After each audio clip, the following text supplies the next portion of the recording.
Thanks very much, Hugh. Time now for In My Opinion, and today we are talking about dogs. We know there's been a huge increase in dog ownership in lockdown.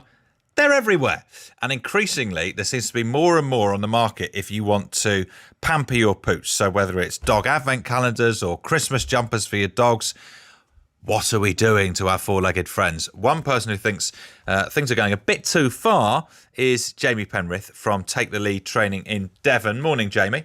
Hello, good morning. How are you? So you clearly are a fan of dogs, but not a fan of dressing dogs up.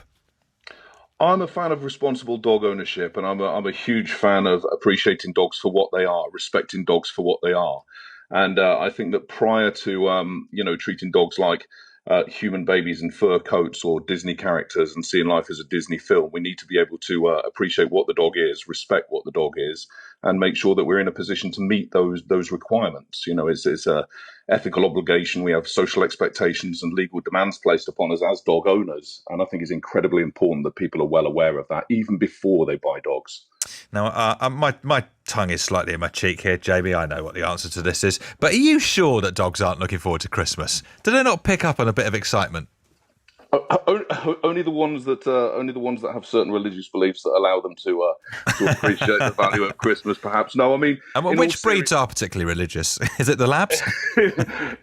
In all seriousness, there is a serious point to it, and I hate to sound like a bit of a Christmas Grinch, but it is important. It's important that people appreciate what dogs are. You know, they have specific needs. Certain breeds have specific requirements. We have to be able to fulfill those requirements in order to prevent the sort of like reselling, if you like, or the relinquishment, the abandonment of dogs, particularly around this time of year and following lockdown, etc. But people simply don't rehome. They don't give up on well-behaved dogs, well-exposed dogs that are a joy to be around. And you can't buy that. It doesn't come in an advent calendar or a Christmas stocking. It's a commitment. It's a commitment that you make when you take that dog on. And people do need to look beyond the veneer, beyond the Disney story, beyond the sob stories if we're taking on dogs from rescue centres, and look at what is it that I'm taking on? Can I provide for this dog? Am I the best person? Am I committed? And you'll get a lot out of it if the answer to all of those things are yes. But people really need to just pause, research, ensure that they're in a position to be able to provide the best for that animal. But it's so obviously well-intentioned, though, isn't it? It's just about showing the love, isn't it? Yeah. Right. So there's our interpretation of showing the love. I can't, to coin a phrase, can't buy me love. And me buying things or showering things onto a dog doesn't necessarily, yes, it might demonstrate that I love the animal. I want to give things for you. But what I've got to ask myself is, what does the dog need? I wouldn't be putting Christmas stockings on the side of fish tanks or you haven't met my mum or whatever. They are specific animals. Specific breeds have specific needs, and it is important that we fulfill those in order to be able to give that dog the best that we possibly can. And in return, that's where the love comes in. When you get a dog that's it's well-rounded, it's well socialized, well exposed, it's well trained, it's well behaved, that is a joy to own, not just for us, but for everybody else. You're tapping into something here, because I know that there is another kind of angle to this story, which is dogs are overindulged and not terribly well trained these days. And I do hear from people who don't have dogs how exasperated they get with the number of badly trained dogs there are around at the moment. And maybe that's a lockdown thing.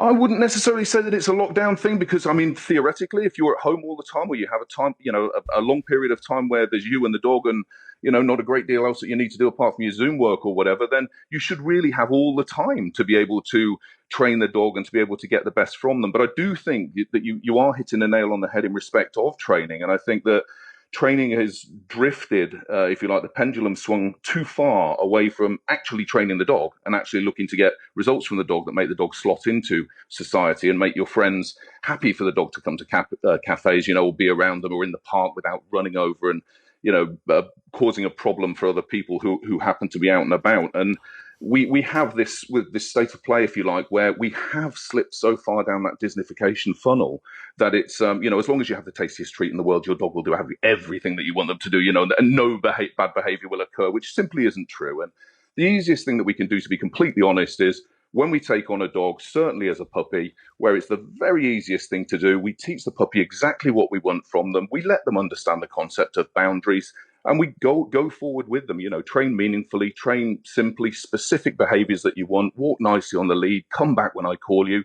Don't interfere with wildlife or livestock. Don't go and chase after other people's picnics or other people's dogs, and just enjoy them. Just delighted to hear someone say Disneyfication funnel. Well, I'm going to use that. Thank you. That's what I bought my dog for her stocking this Christmas. Here's a text from Sarah Kinross. She says, babies don't have the knowledge or understanding about Christmas, but it's okay to dress them up and spend unnecessary amounts of money on them. Actually, I do have an issue with that. No, I don't. Not according to Rachel. No. But anyway, she goes on to say, it's about love and giving to those you love and appreciate at Christmas. Sounds like this dog trainer guy doesn't have an emotional bond with his dog. I'd be happy for you to share my number with him if he needs some training.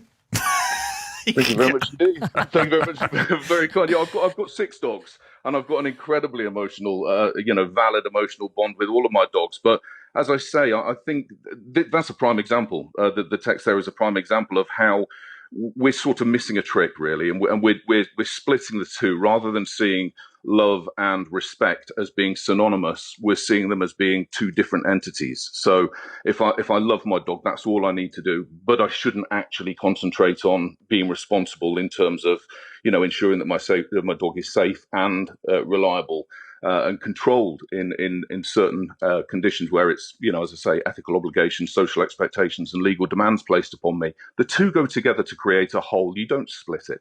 Rach is very against the idea of advent calendars for dogs. I suppose that my take on that is, obviously they have no idea what the advent calendar is, but they are enjoying getting a treat every day for a month. Right.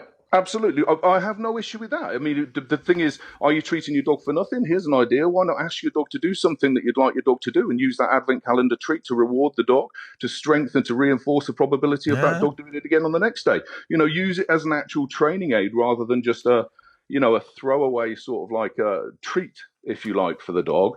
But yeah, the whole idea that dogs are looking forward to, it's harmless in itself. Okay, so for me to say, oh, my dog thinks this or my dog thinks this, if I'm just saying it as a comment, then it's absolutely harmless. It becomes problematic and it becomes toxic to a degree where we actually believe that, because when we see dogs as sharing human, actually sharing human thoughts, human expectations, human wants, then with that comes the idea that dogs can feel guilt and spite and revenge. And there's negative sides to that as well. So, as I say, seeing them as what they are, appreciating them as what they are, training them in accordance with what they need. There's your answer. Just a yes or no on this, Jamie. Have you ever looked at a dog dressed up in a little elf costume and thought that is cute? Whenever I see a dog dressed up in yes a costume, or no? my wife will nudge me with her elbow and say, "Don't you dare!" So that might be your answer. That might be your answer for you. Yeah, that's a no. Yes, I'm a human. I've seen things that look cute. Necessary? No. Cute? Yes. Thanks very much, Jamie. Jamie Penrith from Take the Lead Training in Devon. We'll hook you up with Sarah and she'll give you some human training if you want.